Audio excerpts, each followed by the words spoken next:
되어 있습니다. 당시 유대 지도자들과 논쟁이 기록이 되어 있고요. 또 율법에 대한 질문을 하고 또 한 관원은 영생에 관한 질문을 하는 장이 19장이 됩니다. 그래서 바리새인들의 질문은 뭐 때문에 하느냐? 어떻게 하면 예수님을 법에 걸리게 해서 넘어뜨리게 하려고 그렇게 논쟁을 한다. 이것을 알고 보면 좋겠습니다.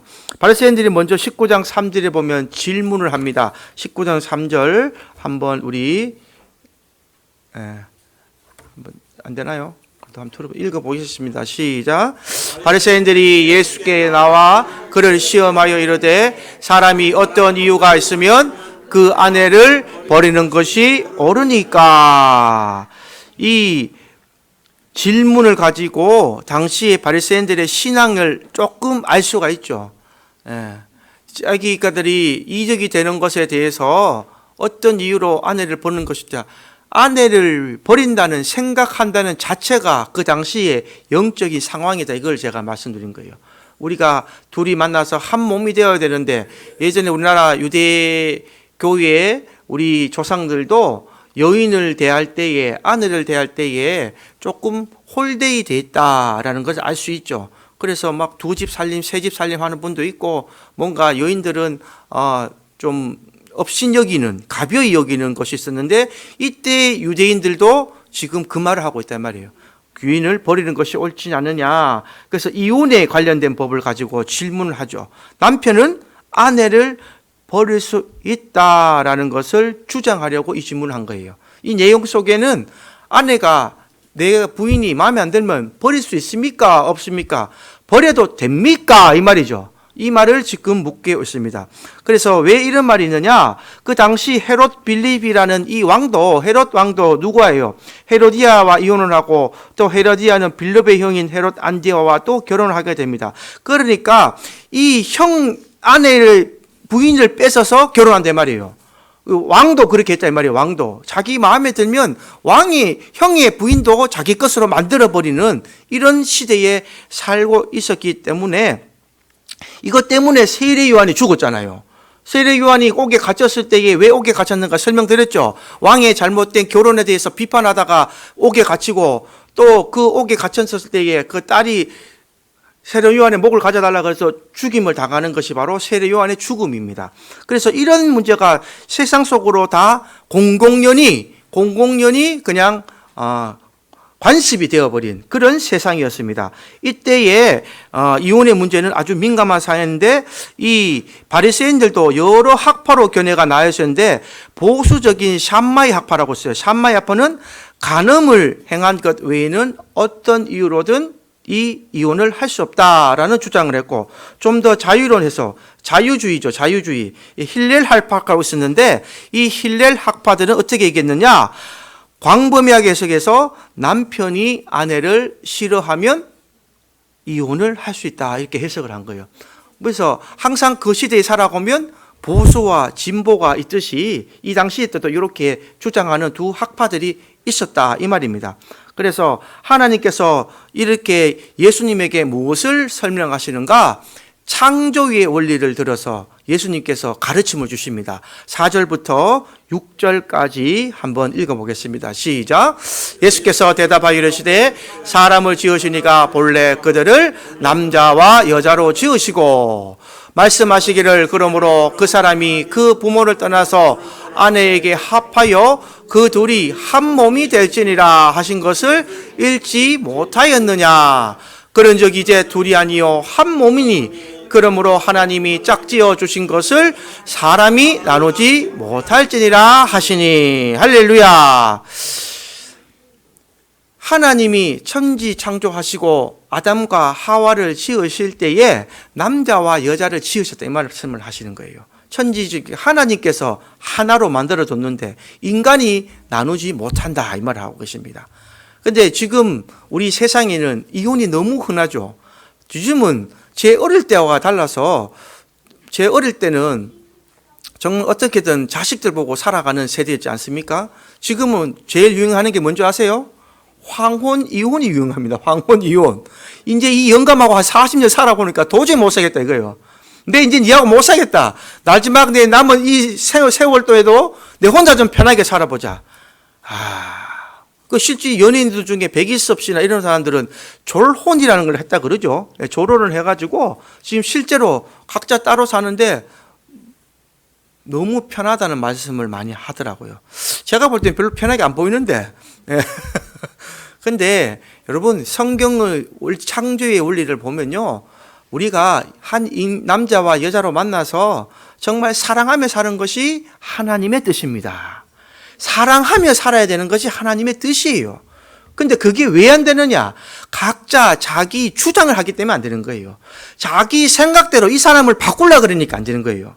근데 제 친구들 중에 한 20년 이상 산 친구들 얘기를 들어보면, 야, 이제 네 부인하고 사는 게 편하나 그러니까 편하다 그래요. 근데 10년, 15년, 10년 이하 산 친구들은 막 아직도 싸워. 근데 그 차이가 뭔지 아세요? 10년 산 친구와 20년 산 친구의 차이를 제가 들어보면 딱 하나입니다. 20년 산 친구는요, 각자 자기가 할 수 있는 걸 하게 편하게 내두는데요. 다른 말로 하면 그 사람의 삶을 인정해 준대요. 내 부인이지만, 내 신랑이지만, 자기가 좀 뭘 하고 할 때는 좀 프리하게 인정해 주고, 그 사람이 뭘 하거나 할 때에 좀 그 사람의 하는 그 취미나 모든 것을 좀 이해해 준다 그러더라고요. 그러니까 싸울 일이 별로 없대요. 근데 10년 내에 살아온 친구들 보면요, 자기 마음대로 불만만 쏟아내요. 남자들은 여자에 대한 불만, 여자들은 신랑에 대한 불만이 그렇게 많아. 막 시간 두고 얘기하라 그러면요, 1시간도 부족하고 2시간도 부족하고, 모임 시작하는 시간부터 마치는 시간까지 그 얘기만 하고도 할 정도로. 그래서 제가 객관적으로 봤을 때 저렇게 서로가 위하는 마음이 없으면 좀 힘들자 이런 생각을 할 정도로, 그렇게 해서 지금 젊은이들 MZ 세대들은요, 신혼여행 갔다가 돌아오면서 이혼한 친구도 됐어요. 신혼여행 갔는데, 신혼여행 가서 싸우다 보니까 네 신혼여행이 또 이 정도인데 내 앞으로 네하고 못 산다, 바로 이혼해버려요. 그냥 참지 못하고.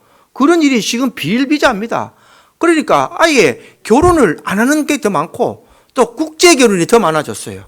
제가 어젠가 신문을 보니까, 기독신문에 보니까요, 일본인 아내와 결혼하는 한국 남자들이 40%가 증가했다고 하더라고요. 재작년에 2023년도에는 800명 정도가 결혼했는데 2024년도에 통계를 내보니까 1200쌍이 결혼했대요. 그러니까 이 퍼센트로 따지니까 40%가 증가한 거예요. 이렇게 한국 사람끼리도 이제는 서로 개성이 너무 강하니까 외국 사람하고 결혼하는 시대가 되어버렸어요. 이게 얼마나 위험한 일인지 모릅니다. 서로가 서로를 사랑하는 마음이 가장 가득해야 될 이 부부가 행복한 가정을 꾸릴 줄 믿습니다. 그 마음속에 하나님의 이 창조의 원리가 녹아 있어야 되는 거예요. 하나님께서 저 사람을 나와 짝지어 주셨다, 이 생각을 가지게 되면 참는 마음이 생깁니다. 사랑하는 마음이 생긴다니까요. 내 마음대로 저 사람을 조종하려고 그러니까 싸움이 되고, 그러니까 하나가 믿게 보이면 어떻게 돼요? 10가지 다 안 믿게 됩니다. 한 가지 안 믿게 보이면 10가지가 다 믿게 보이는 게 인간의 심리인데, 이것을 부부관계에서까지 이렇게 끌고 나가니까 어떻게 될까요? 그 가정도 힘들어지고, 그 부모 밑에서 자라는 아이들도 그것을 배우고 자라다 보니까 그 아이들이 커서 결혼하고 싶을까요? 결혼하고 싶지 않을까요? 이거 당연한 퍼센트가 나오고 당연히 나오는 통계가 되는 겁니다. 왜 한국에서 이렇게 결혼이 많이 하기 싫어졌느냐? 자기 엄마 아빠 싸우는 거 보고 컸기 때문에 그래요. 그 중에 하나가 저도 포함이 됩니다. 저도 막 부모님의 그 어릴 때에 있었던 그 좋지 않았던 부부 관계에서 컸고, 내가 그렇게 잘 살 수 있을까? 제가 40대까지도 결혼 생각이 없었습니다, 솔직히. 그렇게 크게 돼 있어요, 다. 그것이 누구의 영향이라고 말하는 것이 아니라 하나님의 창조의 원리를 기억하시고, 하나님이 우리를 짝지으셨기 때문에 하나님 말씀대로 그 사람을 사랑하며 살다 보면 왜 못 살겠습니까? 충분히 잘 살 수 있습니다. 서로가 서로에 대해서 이해하는 마음, 사랑하는 마음, 위로하는 마음을 가지고 산다면 그 부부는 영원히 잘 살 수 있을 거로 믿습니다. 그래서 예수님의 해석은 이겁니다. 하나님이 짝지어 주신 것을 사람이 나누지 못할지니라. 할렐루야. 이 믿음을 이 가르침을 잘 가르쳐서 우리 자손들이 다 하나님의 말씀을 듣고 하나님의 이 율법을 가지고 살아가는 이런 세상이 되어야 대한민국이 행복해지고 대한민국이 화목해지고 또 그리스도의 이 신앙의 사상이 똑바로 세워지는 나라로 될 줄 믿습니다. 이렇게 얘기하면 바리새인들이 이해하고 넘어가야 되는데 또 이제 하나 또 꼬투리를 또 잡는 거예요. 그러니까 이거를 논쟁이라 그래요. 논쟁이라는 말은 뭐냐면요, 각자 서로의 주장을 주장하는 게 논쟁이에요. 예수님의 말씀을 듣고 깨닫는 것이 아니라 자기가 벌써 이 사람을 넘어뜨리려고 마음을 먹었기 때문에 또 다른 얘기거리를 가지고 온다 이 말입니다. 또 다른 제목을 가지고 가요. 그 제목이 뭐냐? 그러면 7절에 그렇게 해요. 그리하면 모세는, 이 보세요. 모세가 하나님의 종이었죠. 하나님의 구약에서는 모세가 가장 큰 선지자였잖아요. 이 모세가 왜 이혼 증서를 가지고 와서 버리라고 명하십니까?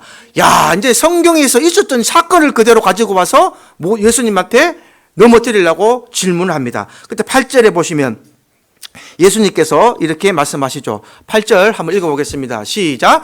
예수께서 이르시되 모세가 너희 마음의 완악함 때문에 아래 버림을 허락하였거니와 본래는 그러지 아니하니라.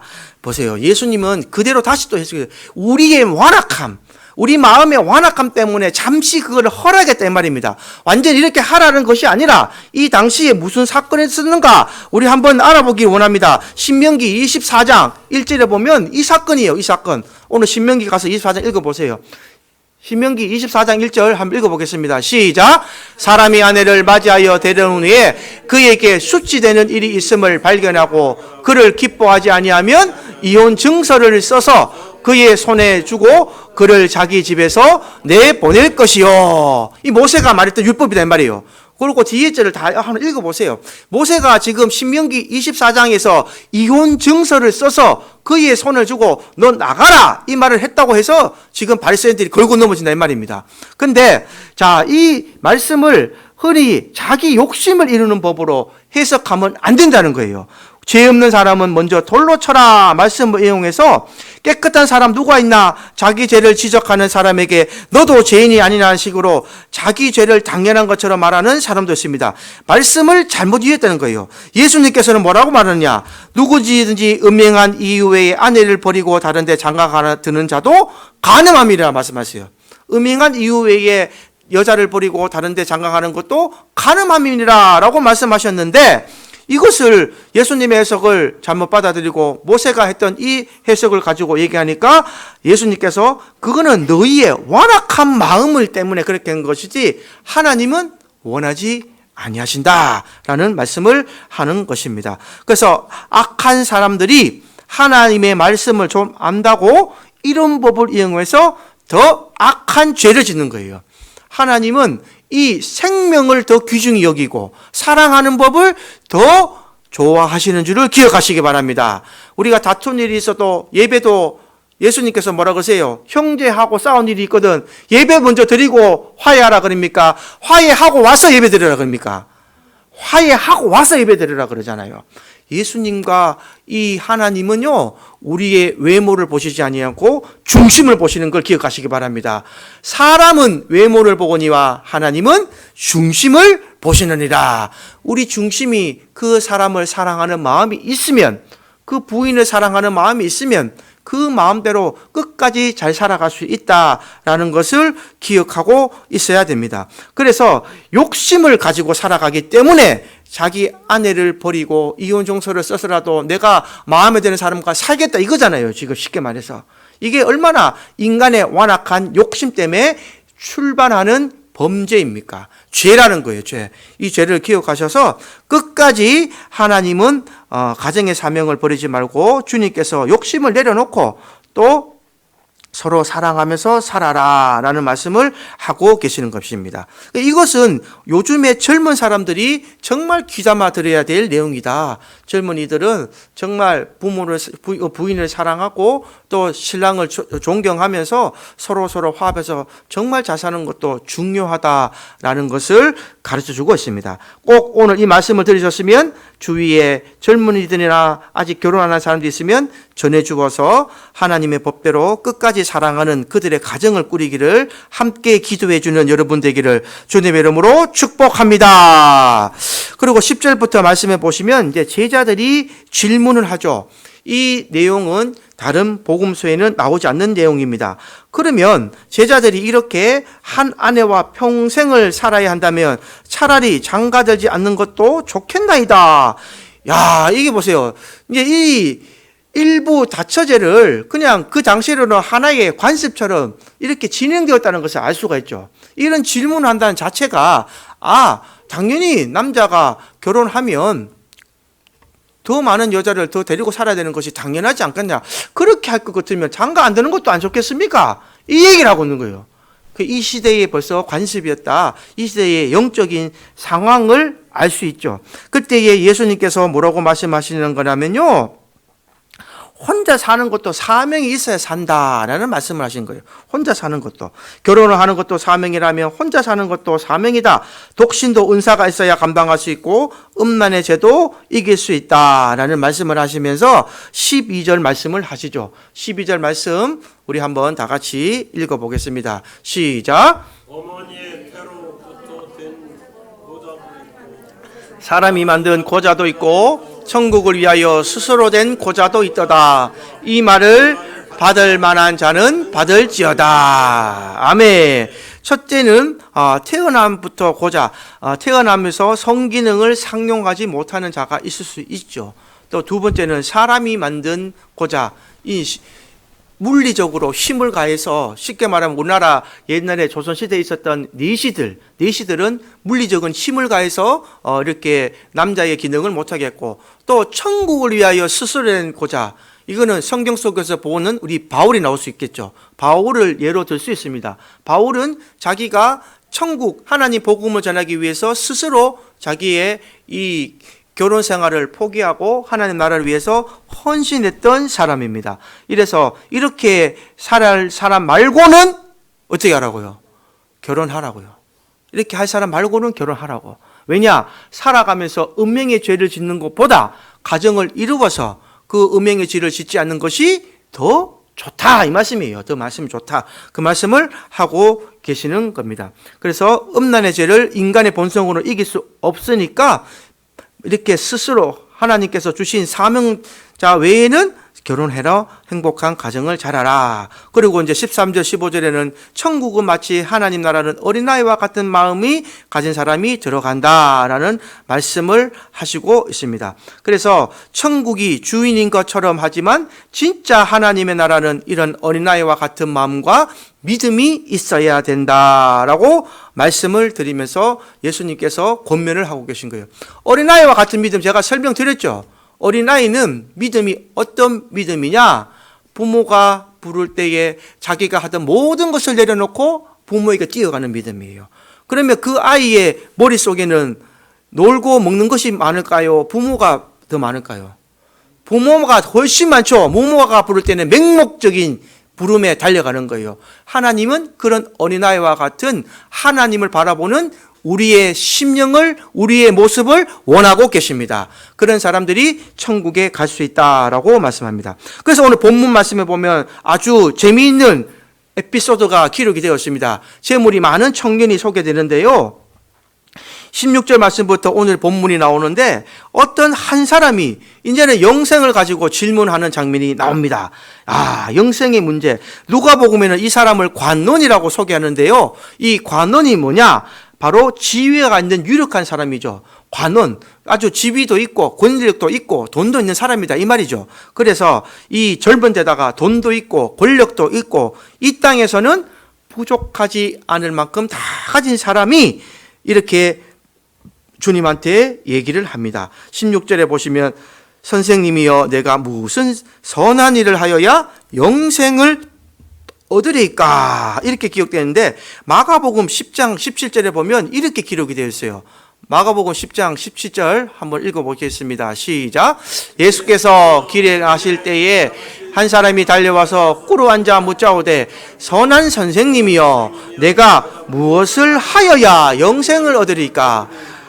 그러니까 오늘 본문에는 무슨 선한 일을 하여야라고 나오지만 마가복음에는 내가 무엇을 하여야 영생을 얻으리까? 이 말을 다시 한 번 더 해석하면요. 내가 무슨 행위를 하여야 구원을 얻겠습니까? 이 말이죠. 내가 무슨 어떤 행동을 하여야, 어떤 행위를 하여야 구원을 얻겠습니까? 라고 묻는 것이 되었습니다. 그래서 이 질문의 배경에는 바리새인들의 생각이 깔려 있는 거예요. 바리새인들의 생각. 이 바리새인들의 생각은 뭐냐? 선행을 행함으로 구원을 받는다라고 믿고 있기 때문입니다. 지금 이 시대에 구원의 방법은 기독교 말고는 세상 사람들이 다 뭐라 그래요? 선행과 고행을 통하여서만이 신의 뜻대로 구원을 받고 신이 만들어 놓은 그 세상에서 살아간다라고 얘기했죠. 모든 종교가 그렇습니다. 인도의 힌두교라든지 이 코란을 창조한 이 이슬람이라든지. 그래서 이슬람은요, 이 알라를 향해서 하루에 몇 번을 기도하냐면요, 6번을 기도해요. 6번. 그 시간이 있습니다. 그래서 항상 그 시간에 외국인 노동자들, 여러분은 못 보셨겠지만 외국인 노동자들은요, 그 시간만 되면 알라가 계신 곳을 향해서 기도합니다. 절해요. 그리고 지금도 돼지고기와 이 음식을 안 먹습니다. 그 사람들은 한국에 와서도 그래요. 방글라데시인 사람들이나 이 인도 사람들은 이 이슬람들이 많아요. 이슬람들이 제가 같이 일을 해봐서 알아요. 옛날 일을 해보니까 그 사람들 신앙 대단하더라고요. 근데 그 사람들은 왜 그걸 하느냐? 자기가 그걸 지켜야만. 자기가 그걸 지키고 내가 이걸 끝까지 해야 뭘 한다고요? 우리 말로 말하면 천국에 간다 생각한다 이 말이에요. 자기가 살아있는 동안. 그러니까 이 사람들은 그걸 철두철미하게 지킵니다. 그걸 안 지키면 꼭 목숨이 달아난 것처럼 지키는데 정작 하나님 말씀을 지키고 살아야 우리들은 어때요? 뜨뜻미지근하죠. 근데 진짜 이것을 한 번 더 우리가 각성해야 될 일이라고 생각합니다. 이단들의 열심과 이단들의 그 노력과 이단들의 충성하는 것은요, 원래는 하나님이 하나님의 자녀들에게 원하고 계시는 것입니다. 그래서 맡은 일에 구할 것은 충성이라 이 말씀을 하고 계신 거예요. 근데 지금 바뀌어버렸죠. 근데 이것을 우리가 한 번 더 깨달아야 됩니다. 자, 나름대로 내가 의로운 삶, 선한 삶을 살았기 때문에 이렇게 부자가 된 거 아닙니까? 이 관원은 이렇게 생각했다는 거예요. 내가 열심히 주님 일을 하고 하나님 일을 열심히 살았기 때문에 내가 이렇게 부자가 되었다. 내가 이렇게 해서 영생을 얻은 것이 아닙니까? 라고 말하는데 예수님의 대답이 정답이죠. 예수님은 뭐라고 말씀하시는가? 선하신 분은 누구밖에 없습니까? 하나님밖에 없어요. 할렐루야. 여러분 뭔가 착각하지 마시기 바랍니다. 하나님의 일을 내가 같이 하고 하나님이 정하신 이 말씀대로 살아간다고 한들 내가 선한 사람이 되는 것은 아닙니다.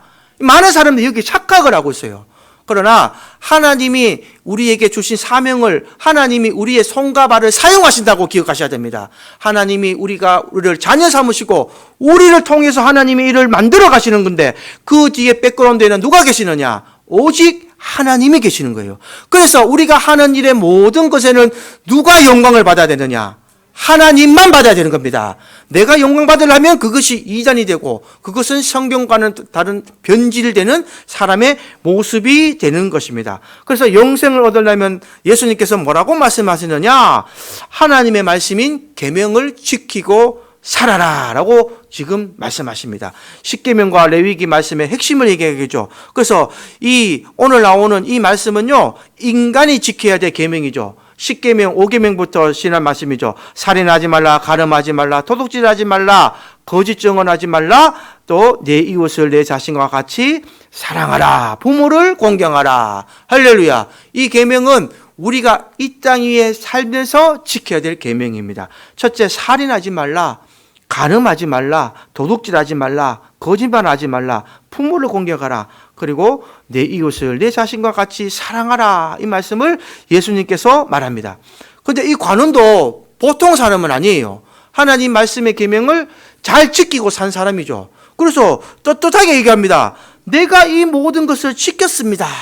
아주 대단한 사람입니다. 그렇지 않습니까? 이 모든 것을 지키고 사람인데 아직도 무엇이 부족하니까? 라고 말씀합니다.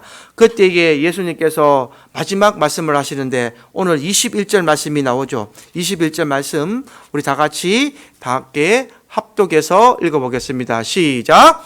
예수께서 이르시되 내가 온전하고자 할진대 가서 내 소유를 팔아 가난한 자들에게 주라.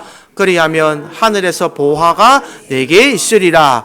그리고 와서 나를 따르라 하시니. 할렐루야. 이 모든 계명을 지켰는데 예수님께서는 무슨 말씀을 하시느냐? 다 지켰느냐? 그러면 네 소유를 팔아서 가난한 사람들에게 다 나누어 줘라. 그리고 나를 따르라. 예수님을 따르라라는 말은 뭐예요? 내 제자가 되어라 이 말이죠. 나를 따르라 할 때는 뭐예요? 내 제자가 되라 이 말이죠. 예수님께서 베드로에게도 나를 따르라 할 때에 그물을 깃던 어부가 그물을 바라놓고 따라왔던 것처럼 나를 따르라라는 말은 내 제자의 길을 따라와라 이 말씀을 하고 계시는 거예요. 근데 사람은 얼마나 이 탐심이 어려운지요, 욕심이 어려운지요. 내 마음속에 있던 내가 가지고 있던 다른 거 다 하나님 말씀을 지켰다고 하는데 재물을 내려놓지 못합니다. 왜냐? 재물을 내려놓는 순간 내가 힘들다는 것을 알기 때문에. 맞죠? 재물을 내려놓는 순간 내가 어렵다는 걸 알기 때문에.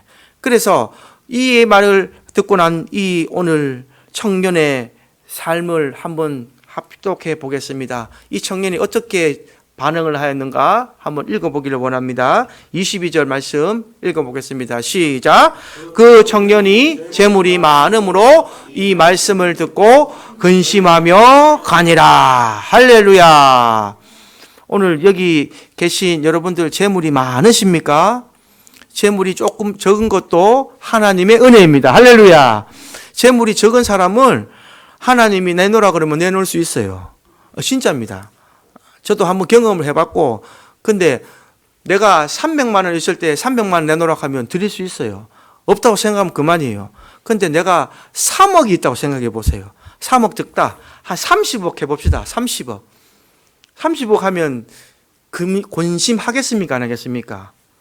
저 솔직하게 얘기해서 근심합니다. 저도 사람인지라.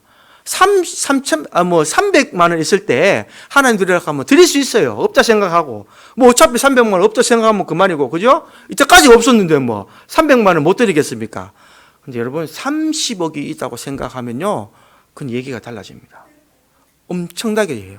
우리가 이 말씀을 읽을 때에 아이고 이 사람 왜 그랬노? 고마 그 예수님 하나 할 때 하고 내가 고마 드리지. 이거는 내가 이 얘기에 내 삶을 제대로 적용 안 시켜서 그래요. 솔직하게 말씀드려서. 여기 계신 분들 전부 다 30억 있다고 가정해 봅시다. 하나님이 드리라 그러면은 아이고 하나님 드리겠습니다. 쉽지 않을 겁니다.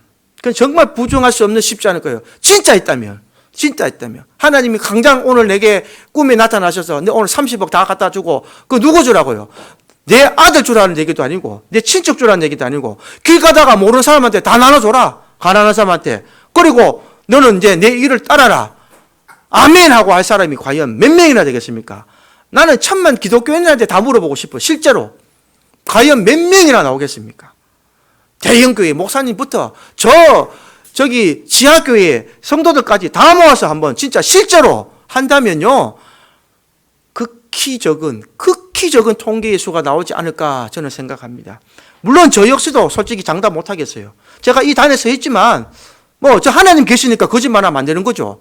내가 진짜 30억이 나한테 있는데 하나님이 나한테 하루아침에 연락 와가지고 너 드리라 하면은 100% 드립니다. 이 말을 내가 할 수 있습니다 하는 게 거짓말이기 때문에 안 하는 거예요. 한번 생각해 볼 문제라는 거예요. 오늘 이 말씀을 듣고 쉽게 생각하지 마시고 오늘 밤 여러분이 곰곰이 누워서 한번 생각해 보십시오. 이 본문을 한번 곱씹어 보시기 바랍니다. 주님이 나에게 말씀하셨을 때에 지금은 아멘 할 수도 있겠습니다. 그러나 진짜 30억이 있다고 가정하여서 내가 주님이 이렇게 말씀할 때에 줄일 수 있겠는가? 이거는 한번 근심해야 될 문제입니다. 그런데 말씀 속에서 담기워진 내용이 무엇인가? 다시 한번 더 살펴보면요. 예수님은 우리에게 20%, 30%, 40%, 50%를 원하고 계십니까? 100%를 원하고 계십니까? 100%죠. 쉽게 말해보세요. 이 계명을 지키는 것도 어려운데 이 6개 계명을 이 관원은 다 지켰다잖아요. 그러면 예수님께서 만약에 이 관원이 계명을 안 지켰다면 책망하셔야 되죠. 네가 그때 이거 안 지켰고 네가 그때 이거 안 지켰고 네가 안 지켰지 않았느냐라고 책망하셔야 되는데 책망하는 말씀 안 하시잖아요. 그러고 나서 뭐라고 말씀하십니까? 아, 그렇네. 네가 나 시켰구나. 그러면 네가 가진 소유라도 다 팔아서 내가 시킨 대로 해라라고 말씀하시잖아요. 그러면 예수님께서는 이 관원에게, 이 청년에게 무엇을 원하시는 것을 잘 보셔야 됩니다. 예수님은 우리에게 30%를 원하시고 계시는 것이 아니라 60%를 원하시고 계시는 것이 아니라 온전히 모든 것을 주를 위해서 바칠 수 있는 100%를 원하신다는 것을 깨달으기 바랍니다. 주님은 다 원하고 계셔요. 10%만 드렸다고 내가 드렸다고 안심하지 마시고, 내가 20%를 드렸다고 30%를 드렸다고 스스로 자만하지 마시고, 주님이 원하시는 퍼센트까지 다 올라가시기를 주님 이름으로 축복합니다. 주님이 원하시는 퍼센트는 100%입니다. 그래서 모든 것을 내려놓고 따라오는 나를 따르라는 제자의 삶, 이 삶을 이 관원에게만 원하시는 것이 아니라 오늘날 저와 여러분들에게도 질문을 던지고 계시는 거예요. 퀘션을 주고 계시는 겁니다. 네가 나를 얼마나 믿느냐? 네가 나를 얼마나 믿고 따라올 수 있느냐? 네가 얼마나 네 모든 소유와 네 모든 것을 내려놓고 내가 너에게 원하실 때에 너는 나를 따라올 수 있느냐? 이 퀘션을 지금 저와 여러분들에게 질문하고 계신다는 것을 기억하셔야 됩니다. 그래서 하나님 말씀은요, 눈과 귀로 읽고 듣는 것이 아니라 마음속으로 깨달는 것이 바로 하나님 말씀을 깨닫는 자세예요. 이것을 진정으로 깨닫고 가셔야 됩니다. 하나의 문학과 단맥으로 보지 마시고 예수님께서 우리에게 온전히 순종하는 것을 100% 순종하는 것을 원하고 계시다라는 것이 오늘날 저와 여러분들에게 주시는 메시지다라는 것을 기억하시기 바랍니다. 그래서 24절에 유명한 말씀을 하시죠. 24절 다 같이 큰 목소리로 한번 우리 읽어보겠습니다. 시작.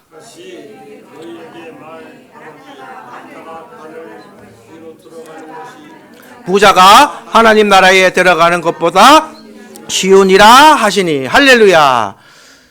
이 말씀을 다시 직역을 하면요, 이 우리가 부자가 된다는 것은 탐심이 있으신다는 거죠. 여러분, 이 세상에서 탐심이 제일 많은 사람이 누굴까요? 여러분들 생각에는. 저는 대기업 총수들이라고 생각해요. 왜냐? 그 사람들은 지금 아무것도 안 해도 자손 대대로 평생 먹고 살 돈 벌어놨어요. 근데 가장 이 나라에 바쁜 사람, 이재용 중창용 삼성전자 부회장이라든지 일론 머스크라든지 전 세계적으로 부족한 사람들은 그 사람들은 이제 분초를 따게 가면서 삽니다. 하루에. 정주영 회장이 새벽 4시에 나서 밥 먹고 5시에 출근한다는 얘기 들으시죠? 왜 5시에 출근하는지 아세요? 조금이라도 늦으면 차 밀려서 일 못하니까. 그 사람들은요, 그 재물 욕심에 쌓여서 죽을 때까지 그래 사는 사람이에요. 돈이 몇십억이 아니라 몇 조가 있는 사람들인데, 여러분, 1조라는 돈 제가 한번 개념을 설명드렸죠? 1조라는 돈은 어마어마한 돈입니다. 동그라미만 해도 몇 개입니까, 벌써? 1조라는 돈 누가 옛날에 한번 올렸어요. 하루에 80만 원씩 평생을 써도 원금이 1조가 있답니다. 평생을 써도 하루에 80만 원씩 자기 죽을 때까지 써도 원금은 남아있는 게 1조라는 돈이에요. 그만큼 어마어마한 돈인데 그 돈을 다 못 쓰는 사람들이 엄청나게 탐심을 위해서 살아가고 있는데 그 밑에 모든 사람들이 돈을 위해서 살아가고 있잖아요. 그렇게 탐심이 있으면 예수님의 음성을 들을 수가 있을까요? 없을까요? 없습니다. 이 세상 살아갈 때는요, 귀가 닫혀버리고 눈이 갇혀버리고 그냥 그 더 열심히 살고, 남들 돼지고기 먹을 때 소고기 먹고 싶고, 남들 소고기 먹을 때 더 좋은 고기 먹고 싶고, 이 계속 이걸 달려가는 거예요. 남들이 부장 딸 때 나는 이사 달고 싶고, 이사 달았을 때 나는 사장 빨리 달고 싶고, 연봉이 1억 벌 때 나는 2억 벌고 싶고, 끝도 없습니다. 끝도. 아, 내가 어릴 때는 연봉 1억이 되면 좋겠다라는 사람을 만약에 연봉 1억이 되면 아, 나는 이제 내 꿈을 이뤘으니까 됐다, 이렇게 만족하는 사람 한 사람도 없어요. 1억 벌면 어떻게 벌고 싶어요? 2억 벌고 싶고 2억 벌고 싶으면 3억 벌고 싶고 인간의 심령은 그렇게 탐심으로 이어갑니다. 그런데 예수님께서 말씀하시죠. 낙타가 바늘기로 들어가는 것이 부자가 하나님 마음에 들어가는 것보다 쉬우니라. 이 말은 돈 많은 사람이 못 간다는 말이 아니라 탐심과 욕심 있는 사람들을 얘기하는 거예요. 부자라는 단어는 뭐냐? 부자가 되기 위해서 얼마나 욕심과 탐심이 있었겠습니까? 남의 것을 빼앗고 주님을 잊어버리고 살았던 그 삶에 대해서 주님께서 권면하고 타이르시는 말씀이다 이 말입니다. 세상 것과 세상의 부에 대해서 추구하지 말고 욕심을 내려놓는 것과 재물에서 자유하는 것이 바로 주님이 우리에게 원하시는 삶이다라는 것을 말합니다. 그러니까 제자들이 듣고 깜짝 놀라죠. 그렇다면 누가 구원을 얻을 수 있습니까? 다시 질문합니다. 이때 26절 이제 중요한 말씀 하시죠. 26절 말씀 한번 읽어보겠습니다. 시작.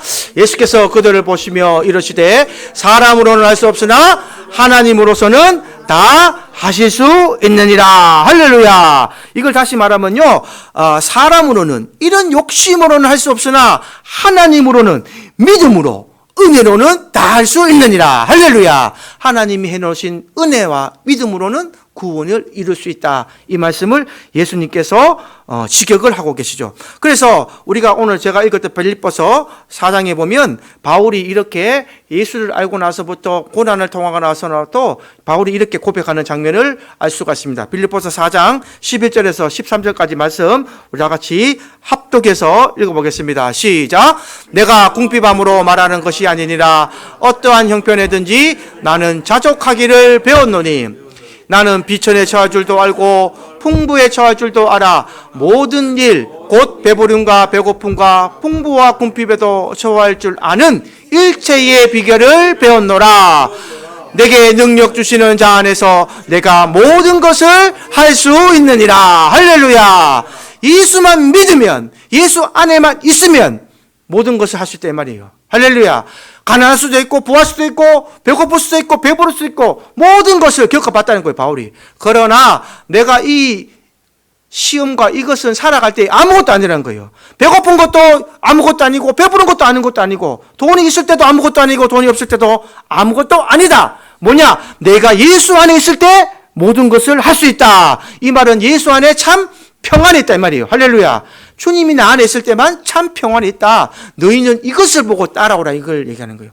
바울이 직접 경험하고 그 모든 고분과 분투에서 싸움에서 승리하고 난 다음에 적은 글이 이 글입니다. 그러니까 얼마나 많은 경험과 노하우가 있는 말씀입니까? 그래서 내게 능력 주신다 해서 이걸 그냥 요것만 갖다 붙이면요 좀 해석이 잘못될 수도 있지만 이 41절부터 43절까지 쫙 연결해서 읽어보시면요 바울도 어려운 때도 있고 힘든 때도 있었고 어떤 경우도 있었지만 내가 주 안에 있을 때만 내가 힘이 되었었다. 그래서 주 안에 있을 때 내가 부족한 것이 없다는 것을 깨닫기 때문에 모든 일을 할 수 있다는 이 능력의 말을 바로 바울이 한다. 그래서 불교에서도 법정 스님이 뭘 해서 유명한 스님이라면요 무소유죠. 무소유. 아무것도 소유하지 않는다. 그래서 이 누더기 같은 옷을 입고 이 불교도들 앞에서 아주 추앙을 받았던 인물이 아닙니까? 무소유. 그러나 이 무소유도 하나님 안에서 진리 안에서 자연스럽게 보면요 우리가 더 어떻게 보면 무소유가 돼야 됩니다. 하나님 안에서 하나님의 백성들은 무소유가 되어야 될 줄 믿습니다. 많이 가졌어도 하나님이 내어 돌아가면 언제도 내어놓을 수 있는 신앙이 되어야 되고 또 없는 데서도 아까 하나님 주님께서 말씀하셨죠. 가난한 자에게 나오면 하늘에서 보화를 줄 것이죠. 그렇게 적어놨잖아요. 하나님이 채워주시는 은혜, 하나님께서 그것을 채워주시는 그 은혜가 바로 우리가 살아가는 성도의 모습이 돼야 된다라고 저는 생각하고 있습니다. 그래서 이 땅에서 복을 받고 이 땅에서 하나님 앞에 충성되는 사람은요 내 것이라는 개념을 버리셔야 되는 거예요. 무소유의 개념으로 살아가야 된다. 그래서 29절 한번 읽어보겠습니다. 시작. 내 이름을 위하여 집이나 형제나 자매나 부모나 자식이나 전토를 벌인 자마다 여러 배를 받고 또 영생을 상속하리라. 할렐루야. 여러분 어떻게 보면 예수님이 참 이상한 사람이죠. 집은 버릴 수 있다고 생각합시다. 형제나 자매를 버리라 그래요. 또 부모나 자식까지 버리라 그래요. 이거는 좀 이상한 말 아닙니까? 근데 예수님이 그렇게 말씀하세요. 집은 재물이니까 버릴 수 있다고 생각합시다. 형제나 자매나 부모나 자식은 버릴 수 있는 것입니까? 없는 것입니까? 버릴 수 없는 것이죠. 천륜이고 피를 나눈 내 자식들인데 어떻게 버립니까? 근데 예수님은 다 버리라고 얘기합니다. 예수님보다 더 사랑하면 그것이 우상이라고 얘기하셔요. 그래서 전토를 벌인 자마다 여러 배를 받고 영생을 상속한다. 너희가 가지고 있던 이 세상의 모든 것도, 너희 자녀라 모든 것도 너희의 소유라고 생각하지 말아라 라고 가르침을 주고 계십니다. 왜? 우리는 영원한 생명에 들어가면, 여러분 혹시 이런 말 기억하세요? 영원한 천국에 들어갔는데 그때 가서 내가 이 장로님이나 제가 있지만 누가 먼저 갈지 모르겠지만요, 내가 거기서 만났다고 칩시다. 아이고 장로님 오랜만입니다. 오신다 고생했습니다. 인사하고 악수하고 살겠습니까? 서로 거기 가서 누군지 모르는 존재가 되겠습니까? 저는 후자라고 생각합니다. 천국 갔는데 이 땅에서 장로님하고 나하고 사귀었던 이 친분이 무슨 소용이 있습니까? 천국 가면은 누구만 보이느냐? 하나님만 보이는 거예요. 하나님만. 우리는 모두 하나님과 더불어 살면서 하나님을 찬양하는 존재로 살아갑니다. 영적인 존재. 거기서는 이 땅에서 살았던 내 친척과 내 가정 이런 게 다 소용이 없다고 저는 배웠어요. 그래서 오직 하나님만 영광 받으시고 영적인 존재가 되어버리기 때문에, 부활체가 되기 때문에 이 땅에서의 우리의 이 이어진 인연과 끈은 이 땅에서 소멸된다고 저는 생각합니다. 물론 다른 이론이 나올 수 있겠지만 제가 배운 이론은 그렇습니다. 그래서 이 땅에서 사는 동안 우리가 열심히 사랑하고 우리가 서로 위로하고 살아가지만 우리가 죽어서 천국 가면은 누구와 살기 때문에, 하나님과 살기 때문에 그분의 존재와 그분의 영광을 찬양하는 것만으로도 기뻐서 돌아볼 길이 없다는 거예요. 그게 정확한 해석이 아니겠는가? 하나님과 함께 있는데 어떻게 다른 것을 생각할 수가 있겠습니까? 이 땅에서는 우리가 눈에 보이는 것을 바라보지만 영적인 존재가 되어버리면 하나님만 바라보는, 하나님만 찬양하는 존재가 되어버리기 때문에 이 땅에서는 영생을 우리가 가지는 목표를 가지고 살아가지만 천국에서는 그렇게 소용이 없다, 이렇게 생각을 합니다. 그래서 이 땅에 살아갈 때에 교만하지 말고 겸손한 자로 살아라. 이게 예수님의 핵심 메시지가 됩니다. 우리 30절 한번 읽어보고 마치겠습니다. 30절 읽어보겠습니다. 시작. 그러나 먼저 된 자로서 나중되고 나중된 자로서 먼저 될 자가 많으니라. 할렐루야. 이 말뜻을 한번 곱씹어 보십시오. 무슨 말인가? 먼저 된 자들이 왜 나중되겠습니까? 교만했기 때문에. 겸손을 잊어버렸고 구원의 기쁨을 소멸시켜버렸고, 예수를 처음에 만났을 때에 그 주님과 함께했던 그 삶들이 세월이 지나가면서 점점 퇴보되고 뭔가 주를 향한 내 마음과 열정이 식으니까 나중된다는 거예요. 그러나 늦게 믿은 자는 어떻게 됩니까? 그때 예수님 만나니까 그 불같은 그 신앙으로 나아가는 거예요. 그러니까 먼저 된 자가 나중되고 나중된 자가 먼저 될 자가 많다고 얘기했습니다. 조금이 아니라 많다고 얘기했어요. 이 많은 수에 여러분들은 한 명도 포함 안 되기를 주님의 이름으로 축복합니다. 그래서 주님 오시는 이날까지 항상 겸손으로 사시고 우리가 성도와 이 형제들을 대할 때에 서로를 위로하고 권면하고 사랑으로 대하셔서 어떻게 해요? 내 몸과 같이, 내 몸을 아끼는 것 같이 상대방을 아끼시는 삶을 살아가셔서 영원한 생명에 상속받는 그 길에 다 동참하는 여러분 되기를 주님의 이름으로 축복합니다. 찬송가 384장 찬송 드립니다.